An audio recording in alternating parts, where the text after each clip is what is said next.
ഇപ്പൊ ജപ്പാനിലെ ഒരു ഹോട്ടലിലാണ് ഞാൻ ഫുഡ് കഴിക്കാൻ വന്നിരിക്കുന്നത്. കൺവീനിയൻസ് എന്ന് പറഞ്ഞൊരു സംഭവം ഉണ്ടല്ലോ, അത് ഭയങ്കരമാണ്. ഇവിടെ മൊബൈൽ വയ്ക്കാൻ വേണ്ടി നമുക്കൊരു സ്റ്റാൻഡ്, മൊബൈൽ ചാർജ് ചെയ്യാൻ വേണ്ടിയിട്ടൊരു ഹോൾഡർ, പിന്നെ അത്യാവശ്യം വേണ്ട സംഭവങ്ങൾ, ഒരു സ്ക്രീന് എല്ലാം ഉണ്ട്. ഇവിടുത്തെ ഒരു പ്രത്യേകത വെച്ചിട്ടുണ്ടെങ്കിൽ നമ്മൾ ഇവിടെ കയറുന്നതിന് മുമ്പ് ഇങ്ങനെ ഒരു ചാർജ് ഉണ്ട്, 520 ജാപ്പനീസ് യെൻ ചാർജ് ഉണ്ട്.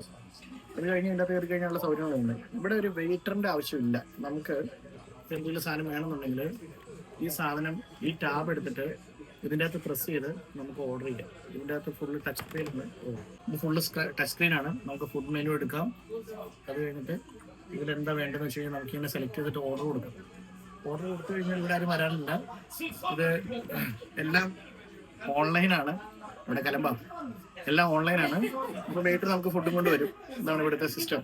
നമ്മുടെ നാട്ടിലൊക്കെ പരീക്ഷിക്കുന്ന സിസ്റ്റമാണ്. ഹോട്ടൽ നടത്താൻ പ്ലാനുള്ളവർക്കാണെങ്കിൽ ട്രൈ ചെയ്യാം. നമുക്ക് എന്തെങ്കിലും ആവശ്യത്തിന് വെയിറ്ററെ വിളിക്കണമെന്നുണ്ടെങ്കിൽ ഒരു ബെൽ സിസ്റ്റം ഉണ്ട്. ഇതൊക്കെ എല്ലായിടത്തും നമ്മുടെ നാട്ടിലൊക്കെ ഉള്ള സംഭവമാണ്. TV ഉണ്ട്. ഇതൊക്കെയാണ് ഒരു ഹോട്ടൽ ചെയ്തു വെച്ചിരിക്കുന്നത്. നാട്ടിൽ വേണമെങ്കിൽ പരീക്ഷിക്കാം.